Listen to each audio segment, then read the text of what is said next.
Hey, what's up guys? So for this week's episode of 5 Minute Fridays, we're going to be talking about the latest updates to the Blendmount. There's been a couple changes recently. The first thing is there's now a new clip specifically for the Uniden R1 and the R3 that's been designed to help for those of you guys who drive in areas where things get really hot in the car.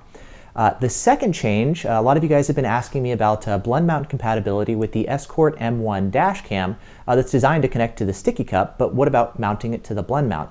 Well, Blendmount now has a solution for that as well, so let's talk about that. Now, for those of you guys not necessarily familiar with the Blendmount, it is a third-party mount that's designed to attach to your rear view mirror stem, and your radar detector hangs underneath it.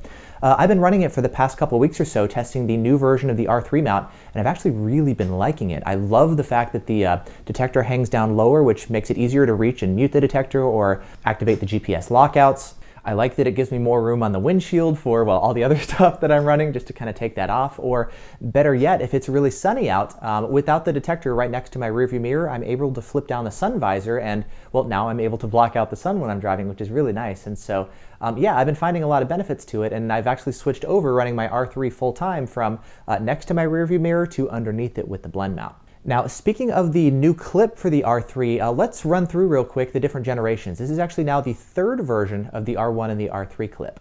Now, here's a look at the first generation of the R3 clip. It looks like this, and the reason they actually changed it was a little bit difficult to unmount the detector. You see, in order to disconnect the detector from the Blendmount, you have to first press the spring clip, which is this right here. The detector will then kind of pop down a little bit, and then you need to reach underneath and press the release button right here to disconnect it, and then you can slide the detector off. Now, to make it easier, the difference that they made between the first generation and the second generation mount is they changed the end of the tongue right here. You can see it's solid on the first gen version, and then on the second gen version, they actually made a little cutout right there. Now, what's nice about the second gen version is once you want to remove the detector, you just press the spring clip right here, the detector pops down a little bit, and then you can just slide it off like that, which makes it really easy, and then you just put it right back into place once you're ready to mount it again. This way you're able to mount and unmount without having to access the release button, which is a really nice touch. Now, the reason that they're actually switching from this one, the second generation, to now the third generation has to do with high heat. You see, the way it's actually being held on here, because it's, it's not actually clipping into place like that. If you take a look right here, there's a little bit of a pad, right? A little black pad, and that has a couple purposes. The first thing is it helps absorb some of the vibrations when you're driving just to keep the detector more solid. Additionally, the bottom of it, there's a little adhesive right here that's kind of sticky, and that's basically there just to help the detector actually stick into place so that it doesn't slide around. So it's being held here just by friction, just kind of being pinched in place, and there's also a little bit of stickiness. Now, the issue is in high temperatures, the adhesive right here can actually kind of liquefy, and, well, it would lose its adhesive properties. And if that's the case, then, well, the detector is no longer, it's not being locked into place here, and it's also not being securely held there. And so they want to make a change to the mount, which is now what brings us to the third generation that's going to help alleviate this issue.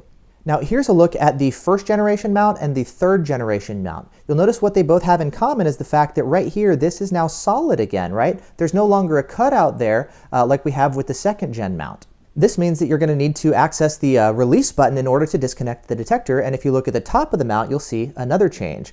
If we look over here, this is, again, the first and second generation mounting style that would physically block the release button, as opposed to the new third generation, where you can see right here, they've made this hole larger so that you're able now to press the release button, and it makes it a lot easier to disconnect the detector.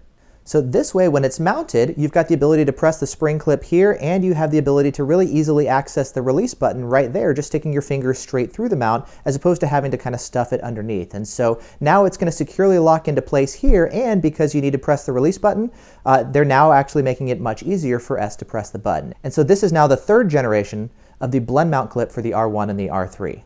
Now, moving on to the Escort M1 Dashcam. This is a dashcam that Escort just released, and it's designed to attach to the sticky cup. That way you get a kind of more integrated radar detector and dashcam package. Now, a lot of you guys have asked me about Blendmount compatibility, and I've actually seen one person on the forums who was able to make it work, but the Blendmount is not natively designed to have the M1 attached to it. However, Blendmount now has a package that's available for us. They just released a new kind of M1 kit. It's $5.99, $6, and it's basically the longer screw that you need, and the washers and whatnot, so that you can attach the M1 to your current Blendmount. The idea is just like with the sticky cup solution, it's going to be connecting right there where you have the magnetic mount where your detector connects. The blend mount is going to connect right there in the same area. Now, I was wondering about this myself. If you take a look at the new version of the blend mount, the updated R series that came out a little while ago, there's no screw threads on the side of the blend mount itself.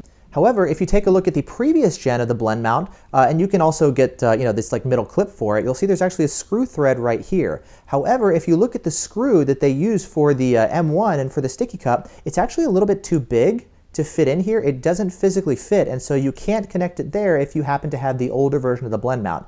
It's actually going to be connecting right here at the base, just like they do with the sticky cup.